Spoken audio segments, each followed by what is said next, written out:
안녕하십니까. 이번에는 이제 그 법무법인 LKB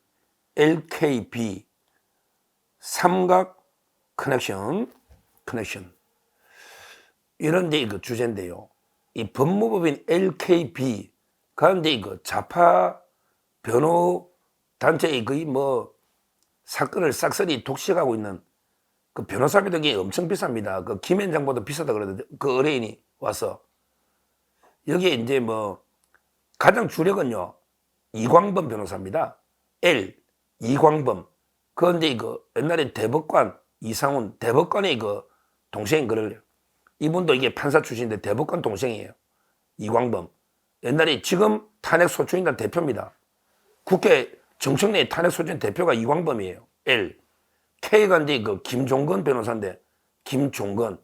이분은 그 뿌리 근자 김종건. 이분이요.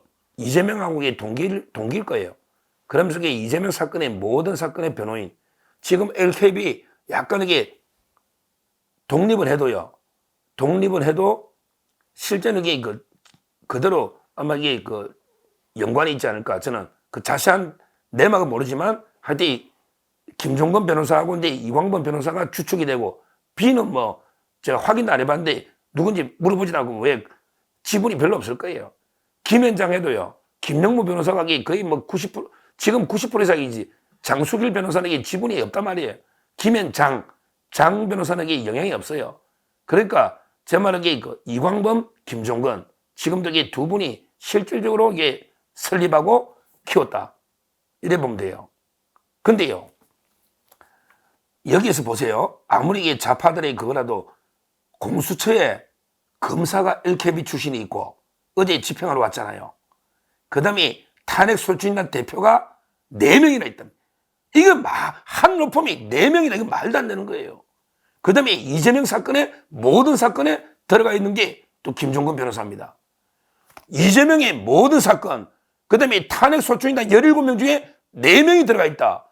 그 다음에 공수처 검사까지 집어여가지고 어제 대통령 체포하라고 제일 개 난리친 놈이 이자 아닙니까 검사. 이런 저렇게 빨리 처벌해야 된다니까. 공수처 검사는 2023년에 뽑았을 거예요 아마. 최장우 공수처의 검사인데 LKB 출신이에요. 제일 어제 목소리 높인 난동부리 놈입니다. 이자가 어디 급대가리 없이 아마 LKB 지시를 받겠지. 그 출신이니까 또 공수처검사 하다가 또 그거 나가겠지. 또 그리 들어가겠지. 어제 제가 다 날짜별 시간별로 어제 체포영장 과정을 쭉 봤더니 1차 2차 관문 있잖아요. 뚫으라고 제일 난리친 놈이 이자예요. 최장우 LKB. 그 다음에 저는 이런 거 처음 봤. 탄핵소추인단이 돈을 얼마나 벌어주냐 1인당. 예산도 한번 제가 나중에 분명히 국민의힘 통해서 제가 예산 볼 겁니다. 얼마 갔는지. 거기에 지금 이광범이가 대표고요. 왜? 저 송두환, 김이수, 그 다음에 이광범 3명이 공동 대표입니다. 거기에 총 합쳐서 17명을 선임했단 말이에요. 17명. 왜? 국민 세금이니까. 지금 대통령 윤석열 팀은 제가 6명 어제 드림팀 이야기인데 6명. 우리 6명. 대통령은 자기 돈으로 심은 다 내야 되고 저쪽은 다 국민 예산으로 저 마음대로 평소에 도와주던 17명을 돈을 엄청나게 주실 거라고 저는 10억대 이상이라고 봅니다. 10억대 이상. 그러게 제가 분명히 국민의힘 통해서 제가 예산이 얼마 들어갔는지 난 최종 봐야 돼요. 처음에는 조금 준다니까 나중에 또 명목으로 준단 말이에요. 거기에 누가 들어왔냐? 이광범 대표로 들어왔죠. 그 다음에 그 소속의 장순욱 변호사, 그 다음에 김현권 변호사, 그 다음에 성관정. 이게 4명이나, 그것도 공동대표 하면서 4명이나 어떻게 한 법인에서, 우리나라 법인이 수백 개인데, 한 법인에서 이게 4명이나 들어온 거는 평소에 이재명 사건을 다 해줬기 때문에 거기에 은혜를 갚는, 이게 변호사비 대납이단 말이에요. 4명이나 들었단 말이에요. 거기에 이제 김종건 변호사는 말할 것도 없고요. 김종건 완전히 이재명의 뭐 가장 최측근, 이렇게 모든 사건, 이재명의 모든 사건의 변호인으로 들어가 있는 김종건, 이분들이 다 판사 출신들입니다.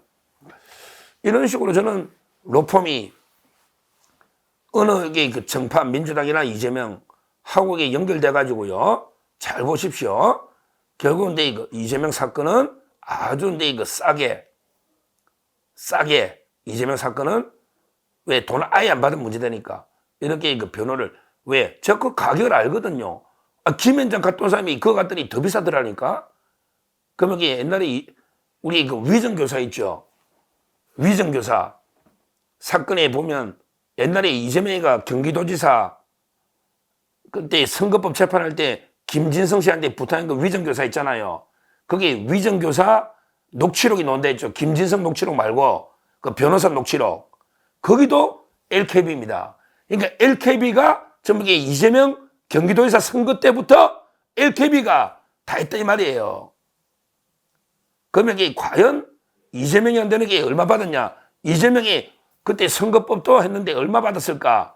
이재명이가 들어간 돈이 없잖아요. 이재명이가 그때 선거법에 호화 변호사가 한 3, 40명 됐을 거 1, 2, 30 다 하면 근데 총 들어간 돈이 2억이라 그랬잖아요. 전부 500만 원씩 줬다 했잖아요.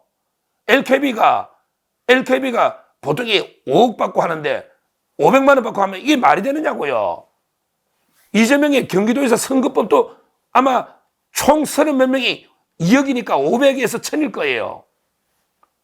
그러면 이재명 사건은 거의 뭐 원가로 공짜로 싸게 해주고 그 다음에 이런 모든 게 이재명이가 경기도지사 하면 거기에 경기도 사건들 또는 게 이재명의 뭐 민주당 사건들 이재명이가 돈 안 드는 또는 게 뭐 국회 돈으로 막 쓰는 이런 사건들에게 그 대규모 몰아주면 이것도 그 아주 추악한 변호사의 뒷거래가 아닌가 이야기입니다. 어떻게 한 로펌이 4명이나 들어갈 수 있냐 이 문제고요.